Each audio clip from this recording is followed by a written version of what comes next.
तर 10वी आणि 12वी बोर्ड विद्यार्थ्यांकरता आताची सर्वात मोठी बातमी म्हणजेच बघा 11वी आणि 12वी येताना इंग्रजी अनिवार्य नसेल, म्हणजेच तुम्हाला इंग्रजी हा विषय कंपल्सरी नसणार आहे अशी बातमी समोर येत आहे विद्यार्थी मित्रांनो. आणि ही न्यूज खूपच व्हायरल चाललेली आहे. बघा विद्यार्थी मित्रांनो, सोबतच 10वी बोर्डचा निकाल केव्हा लागणार आहे, एक्झॅक्ट डेट काय आहे ते पण आपण पाहणार आहोत. व्हिडिओ एंडपर्यंत नक्की वॉच करा.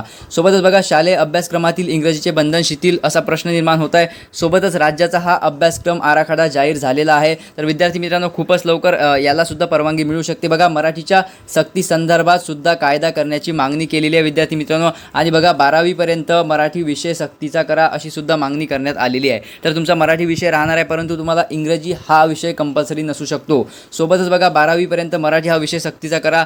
फायनली भाषा सल्लागार समितीची शिफारस म्हणजे हे शिफारस करण्यात आलेली आहे आणि याला जर परवानगी मिळाली तरच हा चेंजेस होऊ शकतो. परंतु तुम्हाला हा चेंज कसा वाटला विद्यार्थी मित्रांनो, कमेंट नक्की करा. बघा खूप साऱ्या विद्यार्थ्यांचा प्रश्न आहे, 10th महाराष्ट्र बोर्डची एक्झॅक्ट रिझल्ट डेट काय. बघा खूप साऱ्या विद्यार्थ्यांचं हेच म्हणणं आहे की 27ला आमचे रिझल्ट येऊ शकतात का. बघा विद्यार्थी मित्रांनो, अजून पण ऑफिशियल नोटीस आली नाही, परंतु जर 26 म्हणजे 26 तारखेपर्यंत, ठीक आहे, 26 तारखेपर्यंत जर तुमची ऑफिशियल नोटीस जर जारी झाली तर विदिन 24 आवर तुमचे रिझल्ट लागू शकतात. म्हणजे 27 तारीख ही कन्फर्म तारीख नाही आहे विद्यार्थी मित्रांनो. जर ऑफिशियल काही न्यूज आली तर तुम्हाला A1 अकॅडमी या चॅनल माध्यमाद्वारे अलर्ट नोटिफिकेशन मिळावी. त्याकरता चॅनलला सबस्क्राईब करून बेल आयकॉन नक्की प्रेस करा. सोबतच तुम्हाला एक्सपेक्टेड 10वीमध्ये किती पर्सेंटेज मिळू शकतात कमेंट नक्की करा. चला विद्यार्थी मित्रांनो, ऑफिशियल नोटीस येताच भेटूया. तोपर्यंत जय हिंद, जय महाराष्ट्र.